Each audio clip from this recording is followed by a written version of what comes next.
Good morning, everybody, and welcome to the third AIDS 2014 webinar series on Global Village and Youth Program, and thank you all for joining us. Celeste Jennings, the Global Village and Youth Program Coordinator working at the local secretariat in Melbourne, will guide you through the submission process to host a program activity at AIDS 2014. Your questions will be addressed at the end of the webinar. And now I'll leave the stage to Celeste.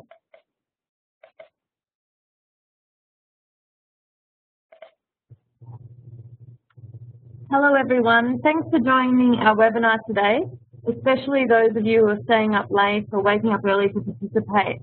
I know we have some participants listening in from the East Coast of North America today, so a special thanks to you because I know it's very early. As Tamara mentioned, I am the Global Village and Youth Program Coordinator for AIDS 2014 based in Melbourne with the local secretariat. I'll be walking you through the process for how you and your organisation or group can get involved in the Global Village and Youth Program at AIDS 2014, which is through the submission process for program activities. In summary, today's webinar will cover what you can find at your Global Village, the youth program, what is a program activity for AIDS 2014, what are the program activity types you can apply for, the selection criteria and submission requirements for program activity applications, guidance with a 12-point checklist for writing a good application, the application review process. I will then lead you into providing you with a practical illustration, which is a quick guide to completing the program activity submission online. And finally, I'll conclude with other important information for you to consider for your submission, including what funding opportunities are available, such as scholarships, quarantine and immigration for Australia, and contact details for program activity submission. There'll be an opportunity to take questions at the end of the presentation. You can do this through raising your hand, which is the icon in the right-hand side of your screen. Our moderator, Tamara, will take your question and communicate it back to me. I will then communicate this question to the wider group and answer it. Your question will be treated as anonymous. Today we have our co-chairs for the Global Village and Youth Program Working Group joining us, Marama Sala and Mohammed Barry. Marama and Mohammed are representatives of the HIV community for the Global Village and Youth Program at AIDS 2014. If you have any specific questions for them from their community perspective, we can relay your questions back to them and a response will come back to you over email after the webinar. So now we'll get started on the presentation for how to get involved in the Global Village and Youth Program.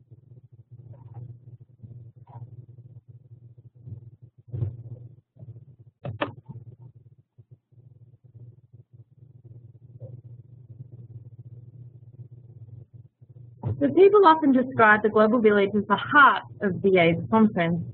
It's a vibrant, dynamic space which is free to members of the public and conference delegates. It's where the community feels at home. It's their space. So they bring everything that matters to them, what they care about, which often translates as colour, movement and passion at the conference.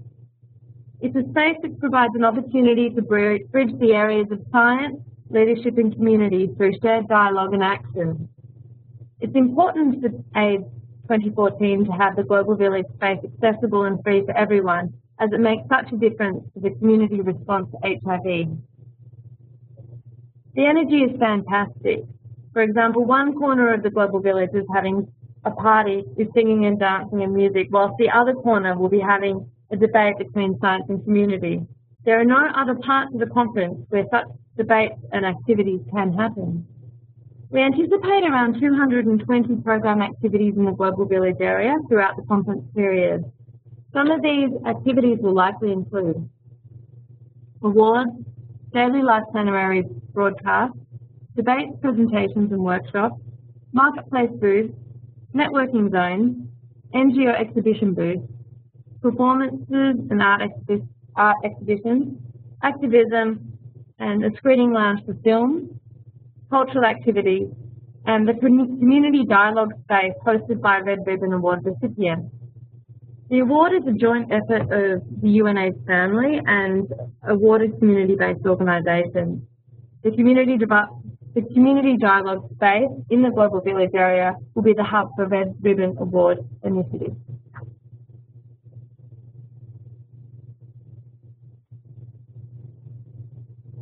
As we know, the youth voice are critically important in the response to HIV, given that over 40% of new infections directly affect young people. The youth program for AIDS 2014 will mostly operate in the Youth Pavilion, an area within the Global Village, which is free to members of the public as well as conference delegates. The Youth Pavilion is a space for dialogue and action for people, by young people. It's where space for sessions, workshops, networking, and the Youth Positive Lounge, which is a comfortable, chilled space where young people can take some time out from the conference buzz and network with other positive people. The youth are central to the conference program, including for program sessions which are not necessarily held in the Global Village. For instance, young people will be co-facilitating in several workshops for the conference delegates to ensure that the youth voice and participation is at the forefront of the conference dialogue and interaction. There will be a youth pre-conference leading up to the AIDS conference, organised by the Melbourne Youth Force. You can see on this screen there is a link that can provide you on advice how to get involved with the Melbourne Youth Force and pre-conference activities.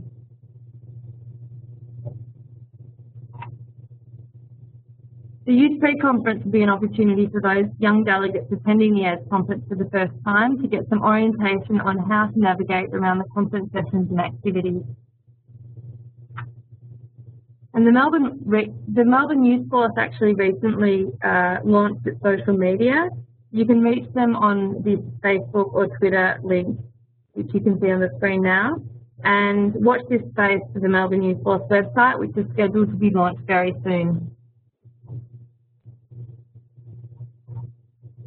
I will now explain what constitutes a program activity for AIDS 2014. Program activities are held in the Global Village, including the Youth Pavilion.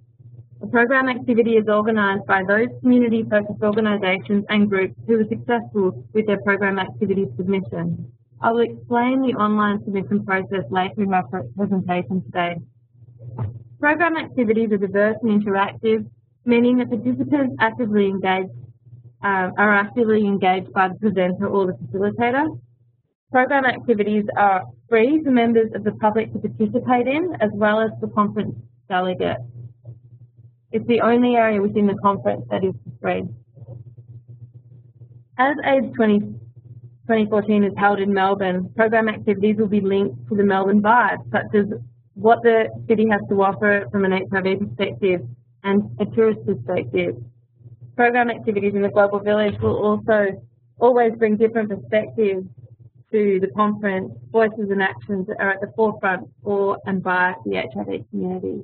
So that's in a nutshell, and as you can see on the screen, that pretty much comprises of what is a program activity, and it reflects the key objectives of the Global Village and the youth program. It's important for activities to build bridges and dialogue between scientists, leaders and community in the HIV sector to ensure a robust response to HIV is well coordinated amongst all stakeholders. Program activities create a solid platform for cross generations, younger and older people alike, to share ideas and actions in the global response. Program activities foster a productive network environment, and most importantly, the activities are for the community to express leadership, human rights and visibility for key populations.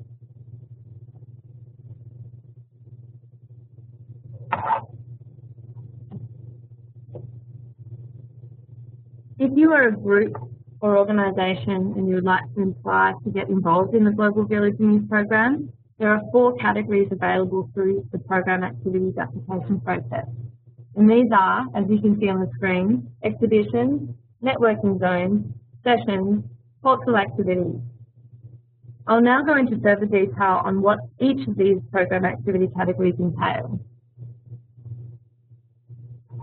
Exhibitions. There are 2 subcategories for exhibitions. marketplace booths, and NGO exhibition booths. Marketplace booths are spaces open to HIV projects or organisations who are looking to promote and fundraise at the conference through selling products such as handicrafts. Any income generated by the marketplace booths at AIDS 2014 is to be used for the purposes of promoting and supporting HIV-related programming or causes only.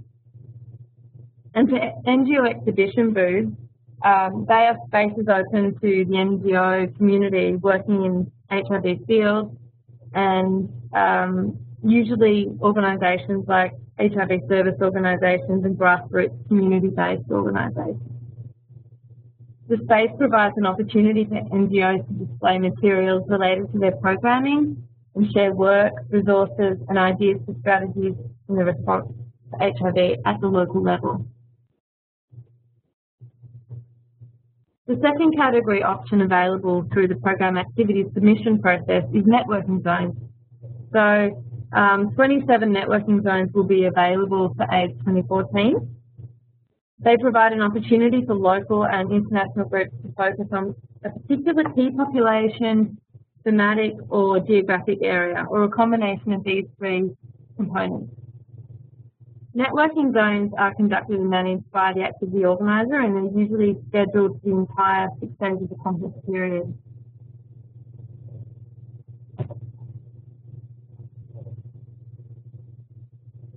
As there are limited spaces for the networking zones, in the spirit of partnership, we're encouraging that where there is more than one successful applicant in the networking zone, they may be expected to team up with similar applicants and collaborate on networking zone activities.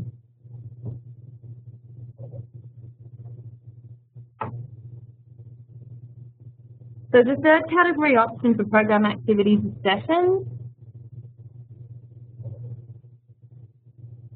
Sessions are more structured in nature. So in the sessions category, people can apply to host workshops, panel discussions, debates and presentations, or meet the expert sessions, such as experts who are working in the field of HIV. People wishing to apply for a session category need to be explicit on the session time, so you have two options, either 60 minutes or 90 minutes. And where possible, applications for sessions in topic and format should demonstrate that they're innovative, dynamic and interactive in nature. Sessions should aim to help participants learn new skills and knowledge, which they can take back to their local level programming efforts. So that's a key point. So the fourth and final category option available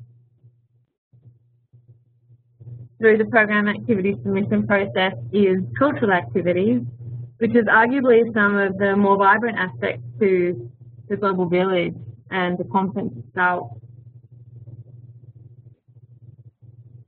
Cultural activities at AIDS 2014 provide a space for dynamic visual expressions of HIV work coming from the grassroots level to be showcased.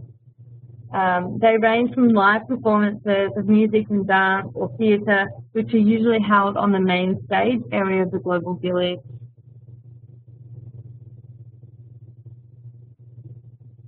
The Global Village will have a screening room area to screen films about HIV and related topics.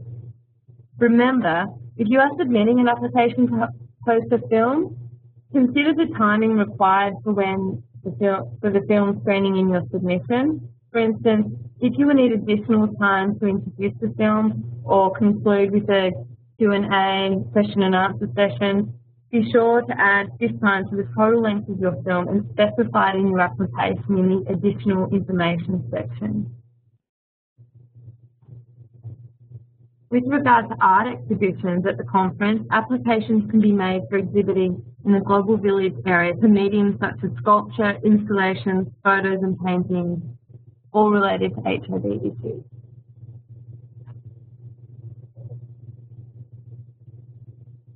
So in order to complete the online submission, you will need to read the Global Village and Youth Program guidelines.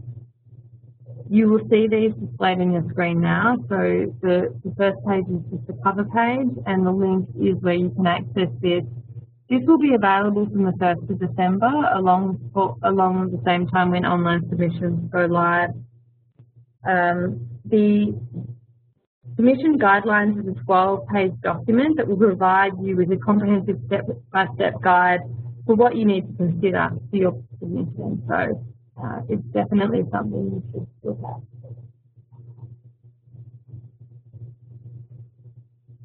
Moving on to the application process, there are 10 criteria which your application needs to address. A few of these include you need to, number one, support and uphold at least one of the program objectives for the Global Village and Youth Program. So they are also inside the guidelines.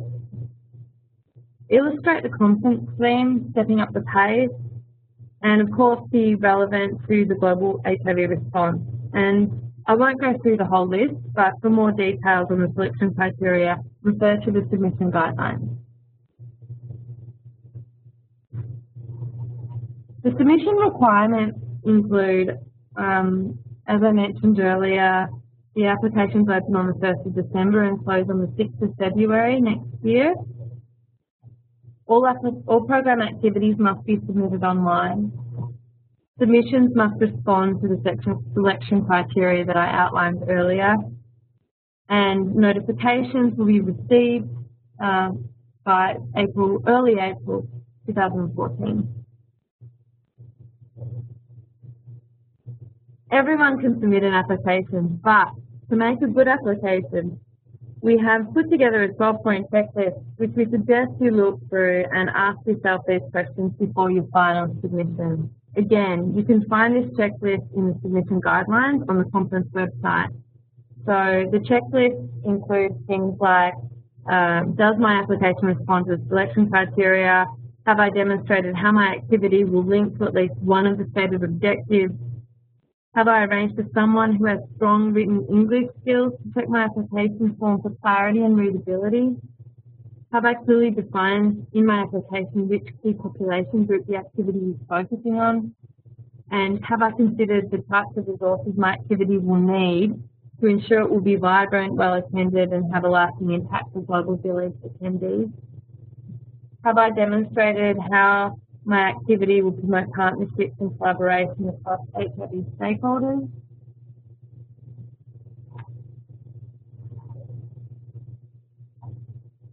Have I explored the idea of partnership? Have I included details of relevant professional experience? So to support my application, such as experience in the HIV sector and demonstrated capacity to effectively manage and my program activity in the Global Village for AIDS 2014.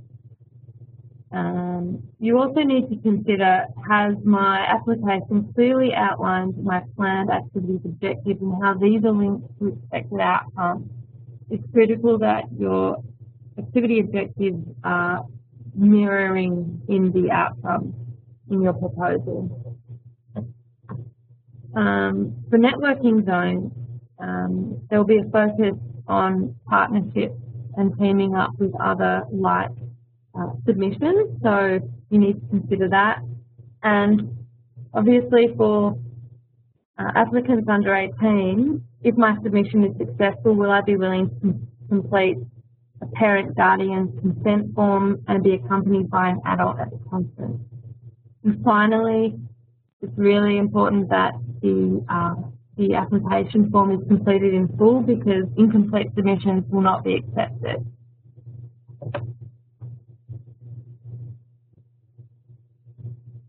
So with regard to who will be reviewing your program activity submission, each submission is reviewed by 2 to 3 reviewers and giving a rating according to a matrix which is based on the selection criteria outlined earlier in this presentation and in the submission guidelines. Reviewers consist of peers including people living with HIV, your community activists, health professionals, scientists, policymakers and educators. I'm now going to present a very quick guide to the online submission process for program activities. This incorporates applications for the Global Village and Youth Program. So to start with, you will need to create a conference profile for AIDS 2014, which can be done on the website. So on this slide, you'll see in the top left-hand side an option for conference profile. Click on that to commence creating your own profile. Once you are in the My Conference Profile screen, select Program Activities Global Village and Youth, which is displayed in this slide. Be sure to click in the bottom right-hand side of the screen to enter the Program Activities application form to start your application for submitting a program activity. Once you are in the application system called My Program Activities, you will need to create a new program activity proposal through clicking on the button displayed on this slide.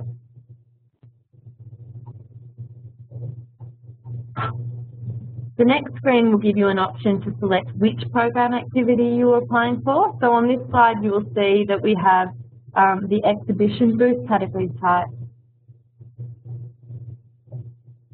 a networking zone,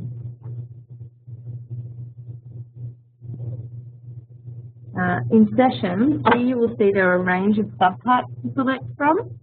So there's Global Village workshop, debate, presentation with Q&A, panel discussions, or meet the expert.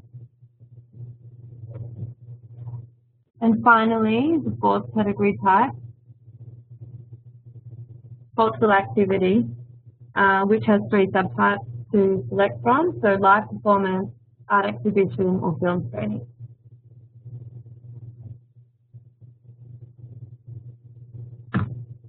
I will now walk you through an application using Category 1 as an example, NGO Exhibition Booth. So once the activity type is selected, you're now ready to start completing Step 1 of the online submission, the Program Activity Body. If your activity is youth-related, that is, the subject of the program activity relates to and is for young people aged 16 to 26 years old, be sure to check the box displayed on the screen which says youth-related activity. As you can see, I've circled this on the slide here. This will help the organisers to identify which submissions could be used in the youth pavilion area or other parts of the conference.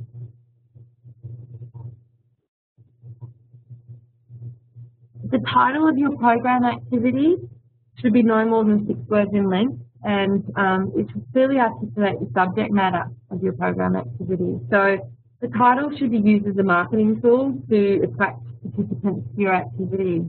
So have a think about the wording and how you can captivate an audience in your title.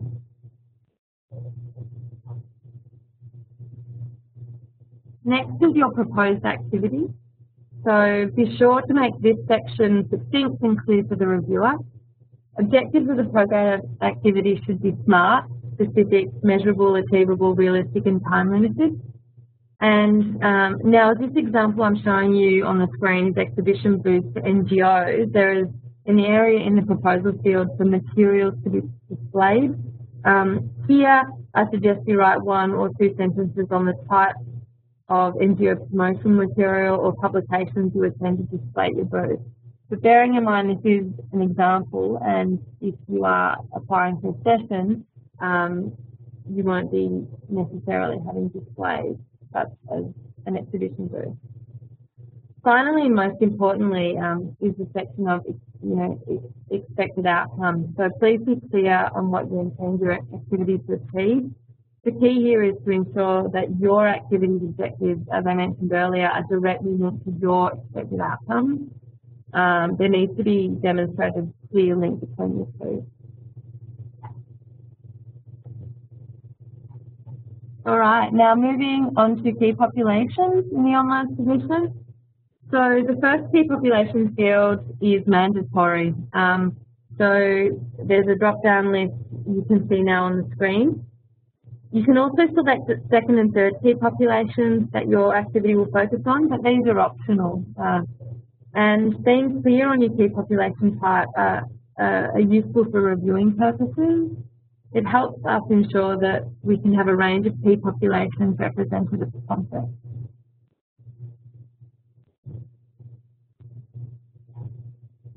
And then there's regional focus. So again, there is a first mandatory field, which means you must select a region. Or if you don't have a region for your activity, that's okay. You can put no specific region. For example, you might have a thematic focused activity that doesn't actually focus on a particular area of the world.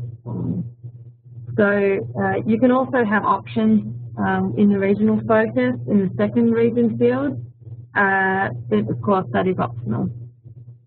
Again here, being clear on your regional focus are helpful for reviewing purposes, so we can ensure that the conference will be diverse in terms of geographic representation. So step 2 of the guideline submission process is to add organisers. For program activities, there will be a primary organiser, and that person is the main person responsible for the activity on site during the conference period. And co-organisers are people who assist the primary organiser. Click on the Add Organiser button to enter and list your organisers for the online submission, as you can see on the screen now. There are 2 options for when completing the organiser section of the submission form. So if you are completing the form and you will be attending the conference and organising the activity for the conference, I suggest you can select the pre-fill button, which will automatically populate your screen with your personal details that you had previously filled in when you set up on your conference profile. But alternatively, if you are not attending the conference but are completing the form on behalf of someone else, you should not use the pre-fill button on the left-hand side. Instead, click on the Organisers button on the right-hand side and manually complete the personal data for each organiser, as a primary and co-organiser.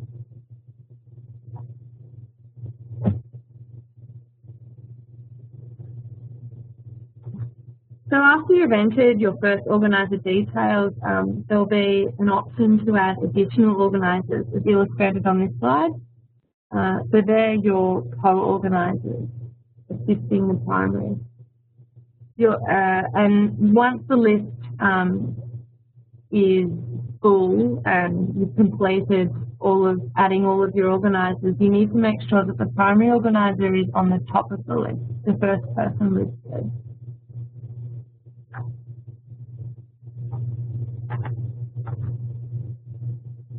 The third step of the online submission is Program Activity Preview page, where the submitter is responsible to check all details and complete. Sorry, I'll say that again. The submitter is responsible in this section for checking that all details are complete and reflect exactly how you would like to submit your program activity. So note that if your sections of your online application are incomplete, the online system will not allow you to submit your application. So you can see on the screen there will be sections that will have words in red, incomplete, and that will help you realise that you need to go back and complete your submission. And don't worry if you make a mistake or miss something, as there is an option to save your submission and come back to it at a later stage through visiting your conference profile page. But just make sure that your final application submission is fully completed and submitted by the deadline, which is the 6th of February. And after this date, you cannot make changes to your application.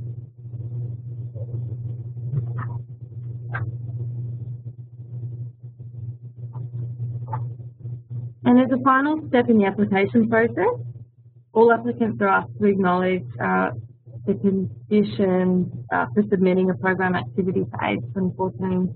So this includes that the applicant has read the guidelines, are responsible for associated costs with hosting a program activity, are responsible to plan, design and successfully implement the program activity, and finally accepts that the content cannot be changed after final submission, and text may be edited by conference staff for the purposes of printing and publishing the information, for example, for the program at a glance.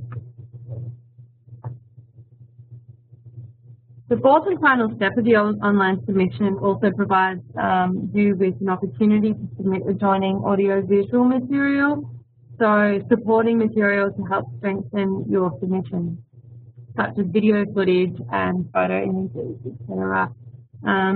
Just note that the online system will only accept files up to 1 gigabyte, and anything over and above 1 gigabyte will need to be posted to the AIDS 2014 Program Activities team in the mail before the online submission deadline, the 6th of February.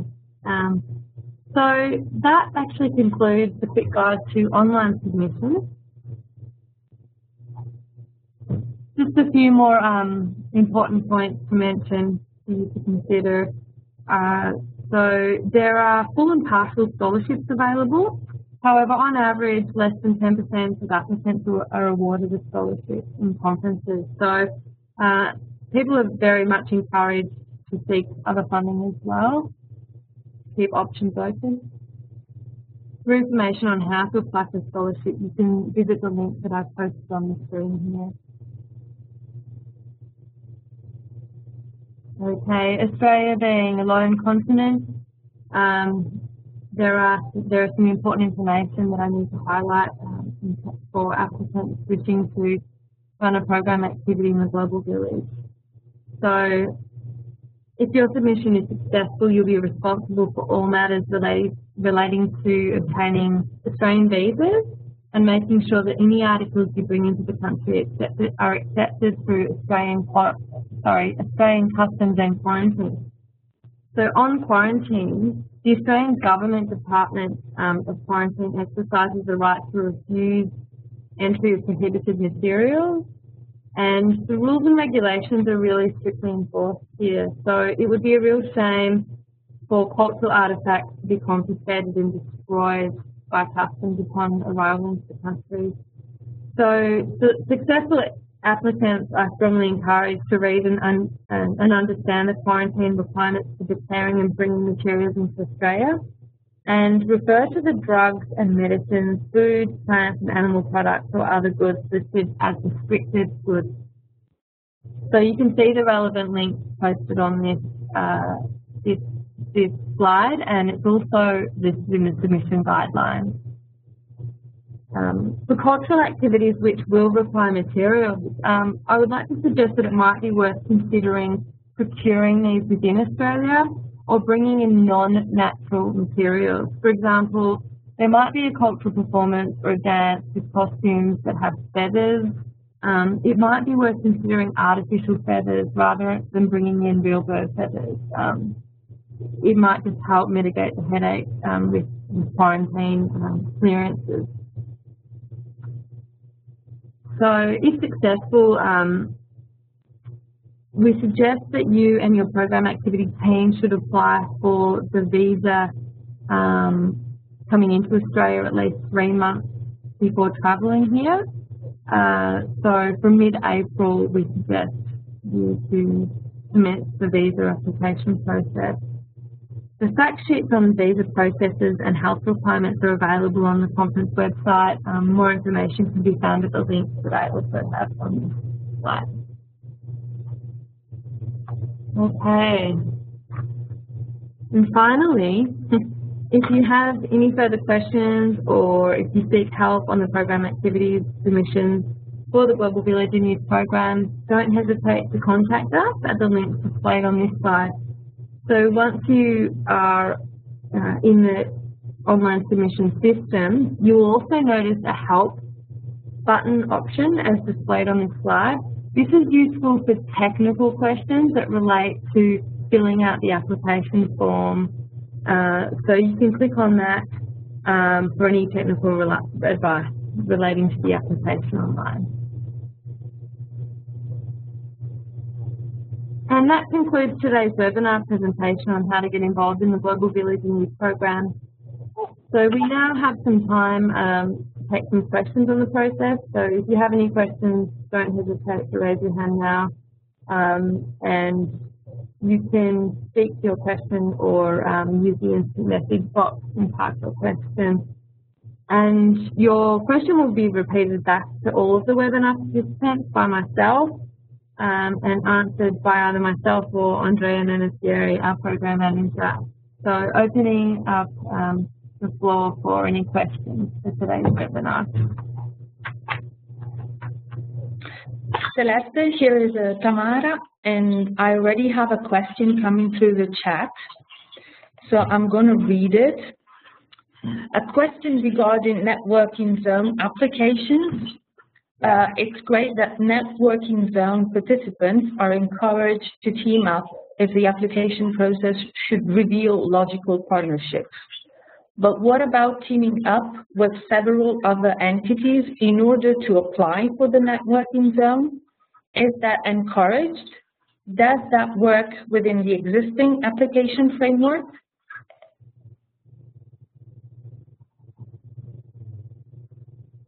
Hi, Tamara. This is Andrea. Thanks for the question. If possible, as much as possible, applicants should team up with people they already know to submit their application. If during the review and scoring period, the working group finds that an application for a networking zone has many applicants who are interested in a similar zone, they may decide to team them up. It will be at their discretion.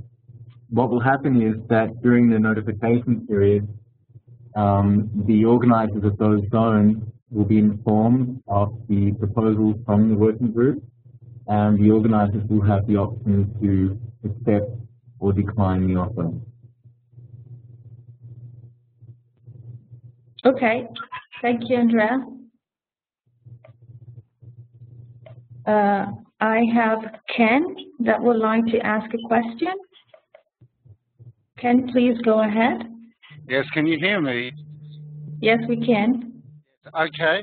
My question is regarding the quantity of percentages for the scholarships, full or partial, will be acceptable, will be accepted or granted for the Global Village and the youth component. What percentage will be accepted? And my second question is, what number, for example, for a cultural activity, are actually accepted? Or number of performance, for example? So I can, hi, here is Tamara. So I can reply for the scholarship part, as I'm responsible for that project.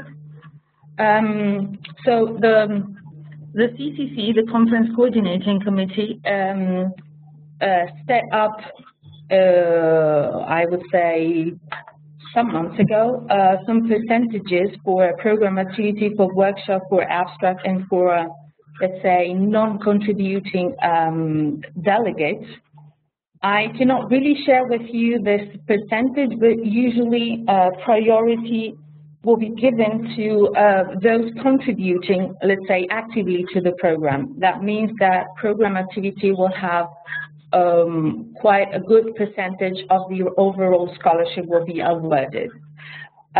For partial and full scholarship, I cannot really reply to this question because it really depends on what people will ask in their scholarship application. So based on different, let's say, based on where people comes from, what they ask, and the regional breakdown that I have to respect, I will be able to allocate partial or full scholarship. But usually full scholarship are the, let's say, least percentage of the overall scholarship applications. And could you define the criteria for full and partial? What, how would they be distributed? We don't really have criteria to decide who will receive a full and a partial scholarship.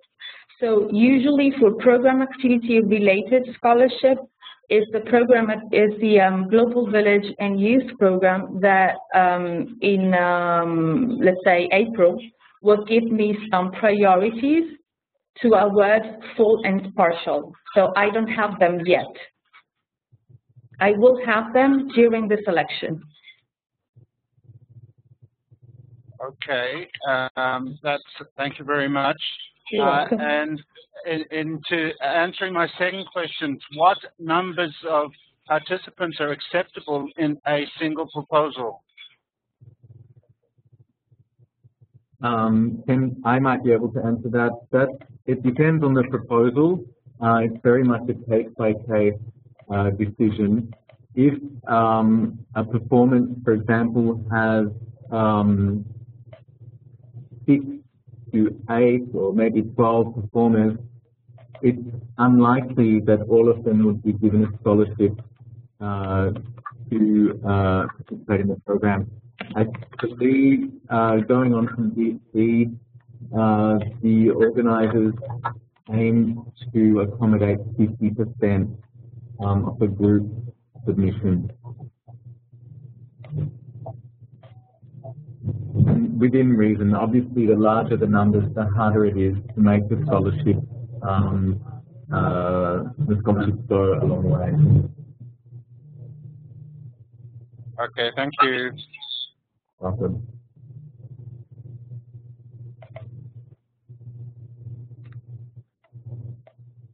Any other question?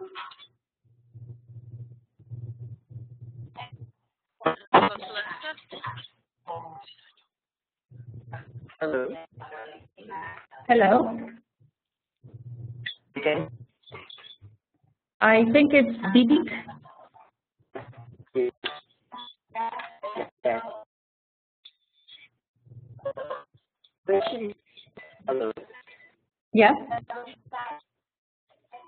Yeah, we can.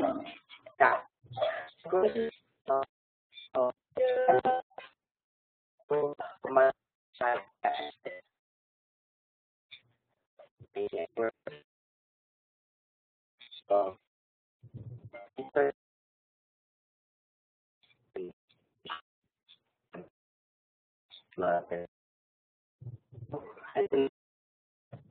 How do you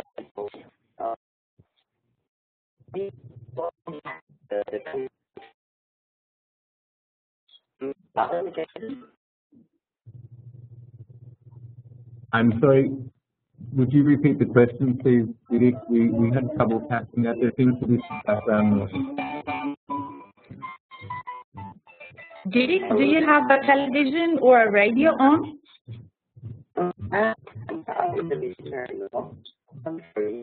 Okay, because we hear some background noise.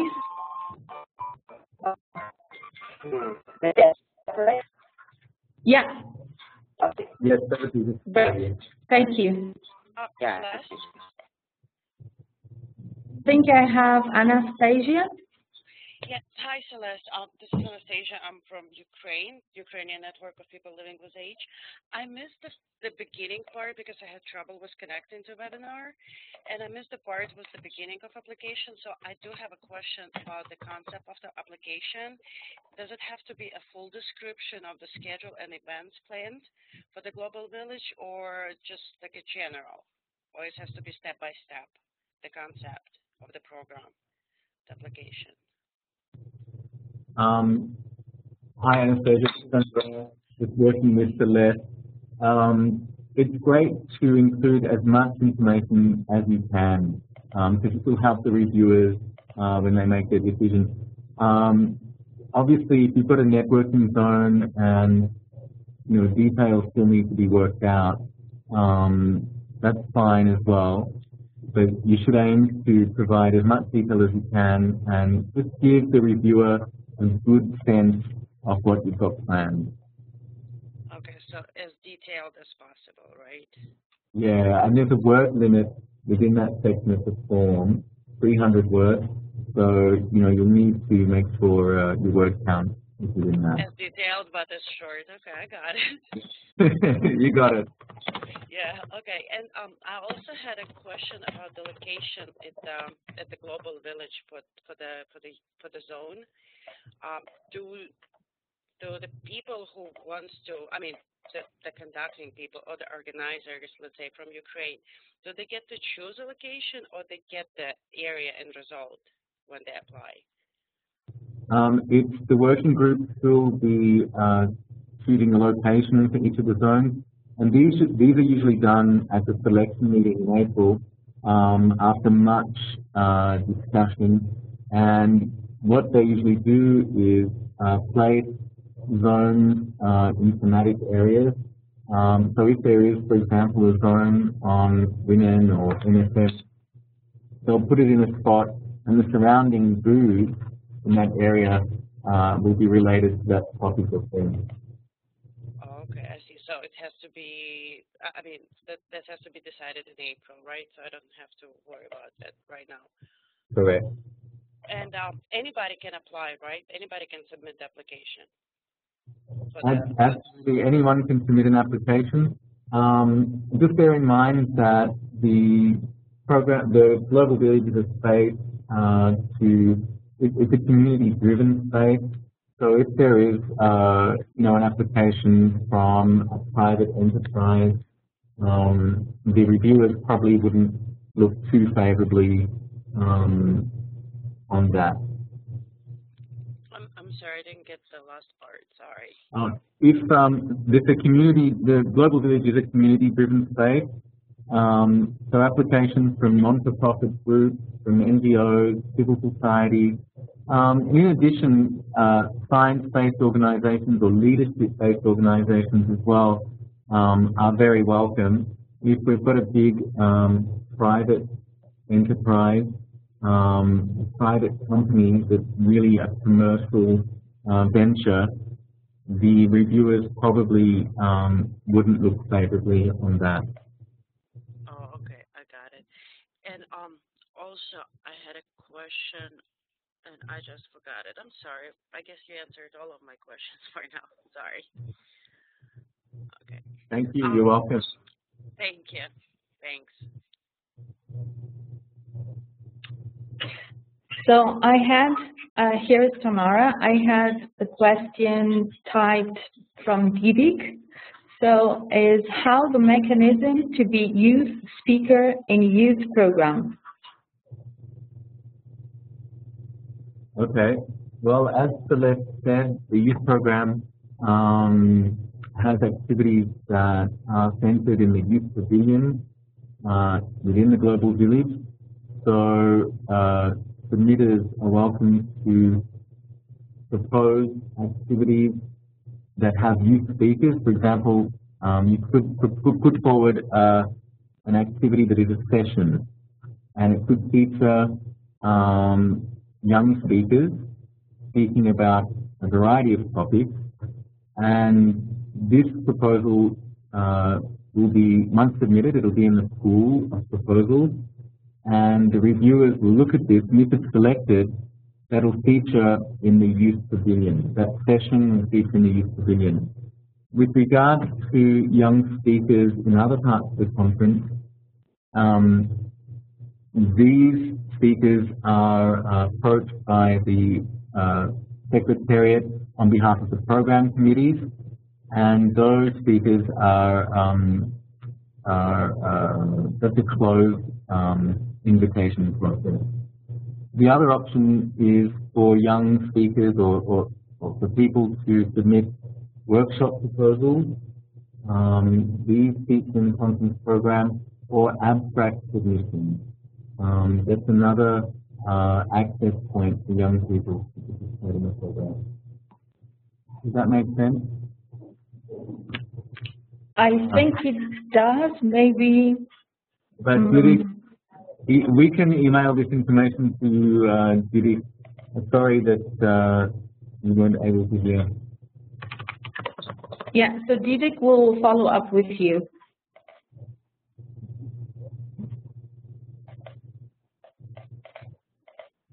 Any other questions? Yeah, Anastasia again. Yeah. Celeste. I have a question. Where is this application is available on the website, right? Yes, from December 1st. From December 1st, we can apply. Okay, thank you so much. Thank you. Well,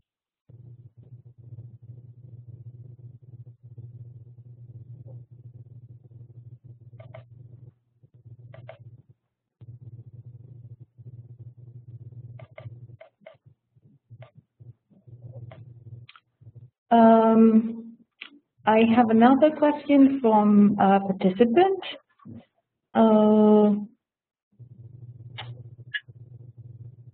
Regarding the question of commercial ventures applying, I can understand why large companies looking to sell products should not apply for participation in the Global Village. What about smaller companies like, for instance, HIV-related media companies that happen to be for-profit but are engaged with community and want to provide space for community to engage around specific issues? That's an option. If a company wishes to sell products within the Global Village, they should apply for a marketplace booth. That's the only space where goods should be sold within the Global Village. And these spaces are usually prioritized for organizations, smaller organizations in resource-limited settings or grassroots community groups.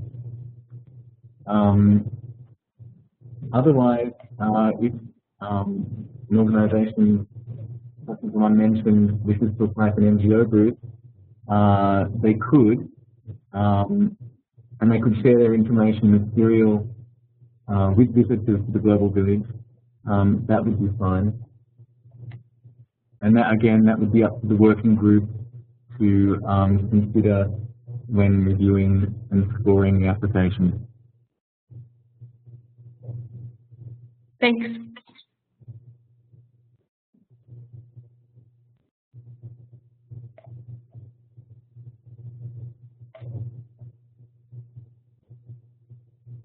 Okay, so I have another question from Didik.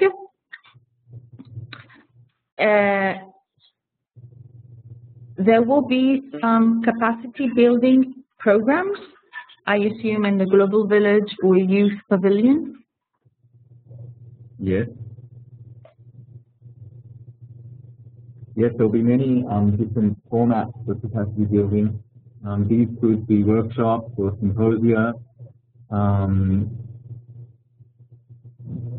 debates or panel discussions. Okay. Mm-hmm. It could also happen in the working zone as well, that's correct.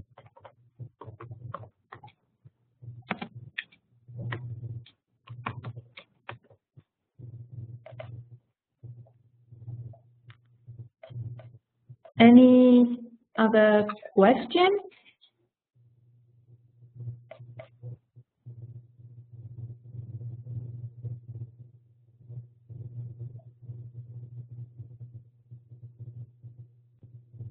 I don't see anyone raising hand or writing in the chat.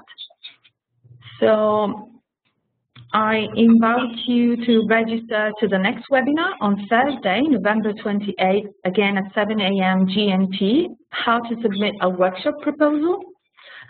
I would also like to mention that in a couple of days, this presentation and also the recording will be available on the AIDS 2014 website in the webinar tab. As mentioned already by Celeste and Andrea, that I obviously thank them, you can follow up with them directly through by email. If I'm correct, the email is globalvillage@AIDS2014.org. You can also write to the webinar email, and I will make sure to forward your message to them. So I had another question from Didik. A very important thing, do you think the mechanism of virtual participation so that every young people could join in it? That is a very good question, and we're still exploring our options for virtual participation. Obviously, with Australia, we'll have a time difference to consider, which will make things challenging.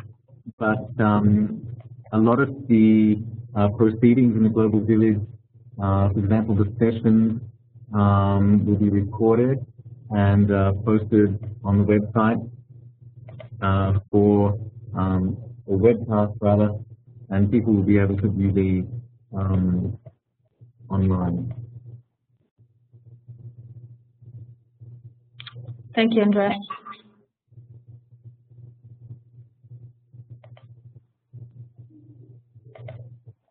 So thank you again to Andrea and Celeste for replying to all these questions and to present the submission, how to submit a program activity proposal. Thank you everybody for joining the webinar, and I hope to see you all in Melbourne. Thank you again, and we close the meeting now. Thank you, Tamara. Thanks, everyone. Thank you. Thanks.